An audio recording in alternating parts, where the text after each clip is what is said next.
ఒక చిన్న సందేశం. దయచేసి ప్రతి తల్లిదండ్రులు వినండి. హాలిడేస్లో పిల్లలకు సినిమాలు, షాపింగ్లంటూ తిప్పడమే కాకుండా ఇలా కూడా చేసి చూడండి. దగ్గరలోని బ్యాంకుకు తీసుకొని వెళ్ళండి. అవి ఎలా పనిచేస్తున్నాయో, ఏటీఎం ఎలా పనిచేస్తుందో, వాటి వలన లాభమేమిటో చెప్పండి. వీలు చూసుకొని అనాథ శరణాలయాలకు, వృద్ధాశ్రమాలకు తీసుకొని వెళ్ళండి. వారి బాధలను, కష్టాలను వారికి అర్థమయ్యేలా చెప్పండి. నదుల దగ్గరికి, సముద్రాల దగ్గరికి తీసుకొని వెళ్ళండి. తప్పక వారికి ఈతను నేర్పండి. 2 చెట్లను వాళ్ళకి ఇచ్చి వారిని చక్కగా పెంచమని చెప్పండి. చక్కగా పెంచిన వారికి మంచి బహుమతిని ఇస్తానని వారిని ప్రోత్సహించండి.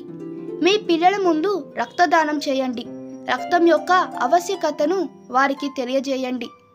ఆసుపత్రి తీసుకొని వెళ్ళండి. రోగులు పడే పాట్లను, యాక్సిడెంట్ అయితే ఎంత కష్టపడాలో వారికి తెలపండి.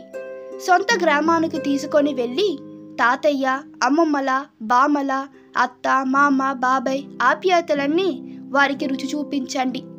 అందరూ కలిసిమెలిసి ఉంటే ఎంత బాగుంటుందో చూపించండి. వ్యవసాయం అంటే ఏమిటి?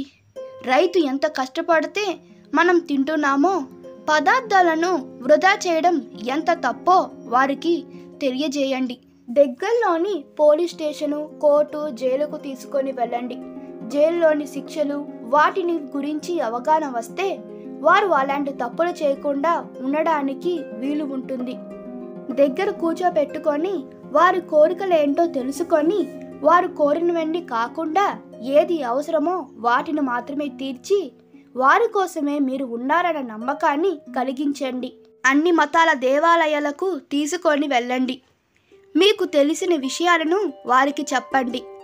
అన్ని మతాలను ప్రేమించమనే చెప్పండి. ద్వేషించమని ఏ మతము చెప్పలేదని వారికి తెలియజేయండి. ఈ వీడియో మీకు నచ్చినట్లయితే మీ అభిప్రాయాలను కామెంట్లో తెలపండి.